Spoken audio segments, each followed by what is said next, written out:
Welcome to this explainer. I'm absolutely thrilled you're here. Today I'm stepping into the role of your veteran project management mentor.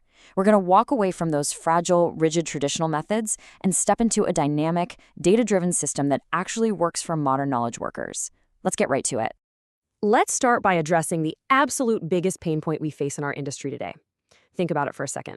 How often is there a complete, massive disconnect between our pristine, wishful project plans and the messy, chaotic reality of what's happening on the ground? As a project manager, it honestly often feels like you're trying to prop up a house of cards. You build this beautiful schedule, and literally the very next day, a priority shifts or an unexpected delay pops up. Suddenly, your separate tracking systems are hopelessly out of sync. Now, you might hear some folks claim that agile or continuous delivery means abandoning planning altogether. No way. That's simply not true.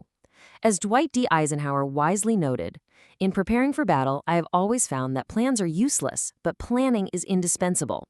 We absolutely still must plan, but our methods of planning have to adapt to the uncertainty and the sheer complexity of our actual day-to-day work. Section 1. The Mindset Shift. Okay, the biggest trap for knowledge workers is deterministic thinking.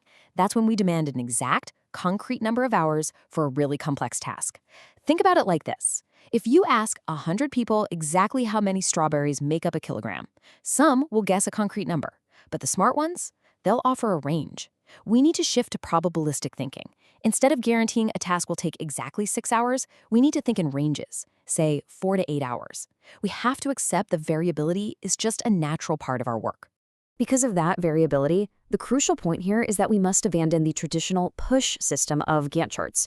Pushing work onto a team based on a rigid schedule is exactly like trying to push a rope through a long tube. It just bunches up, gets tangled, and stops moving. Instead, we're moving to a lean pull system. You pull the rope.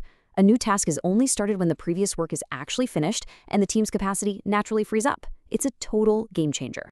Section 2, Planning with Timeline Workflows. This setup is about to become your new best friend. You'll notice the layout is split. The top area acts as a timeline for your high-level deliverables. For example, let's say we're building a custom robotics machine. Up top, you'd see big initiatives like create specification or prototyping.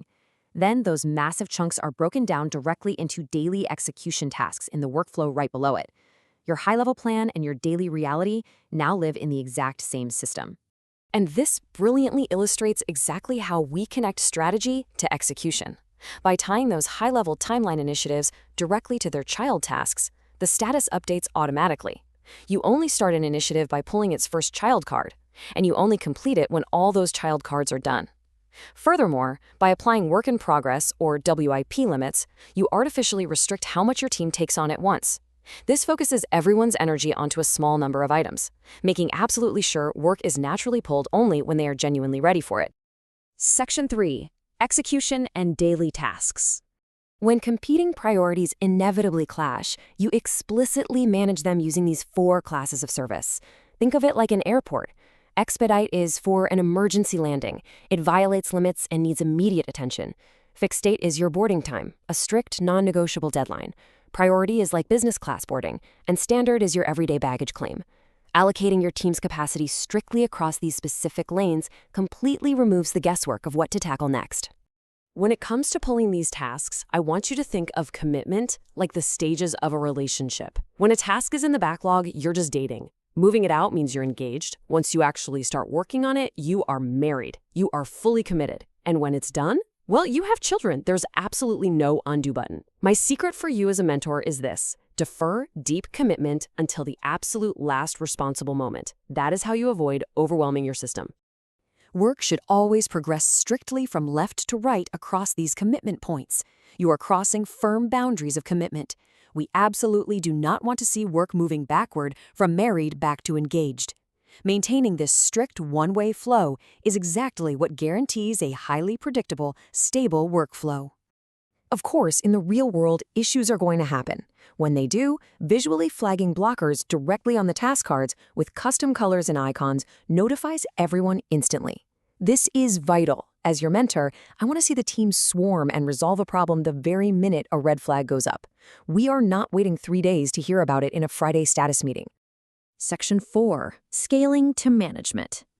Now, if we want to truly transform the company, we have to scale Kanban properly.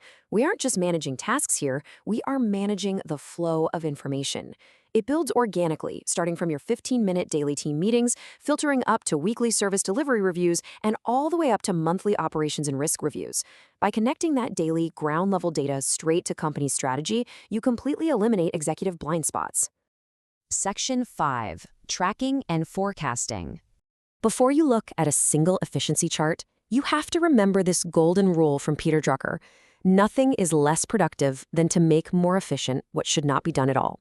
Your tracking is literally irrelevant if you aren't actually delivering value to ecstatic customers. Always, always evaluate the value of your work before you start measuring the speed of it.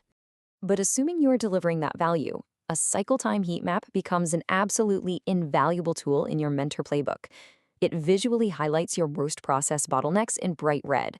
This tells you exactly where tasks are spending the most time, showing you precisely where to focus your continuous improvement, or Kaizen, efforts. And speaking of efficiency, you absolutely must track flow efficiency. You do this by calculating the ratio of value-added time to total lead time.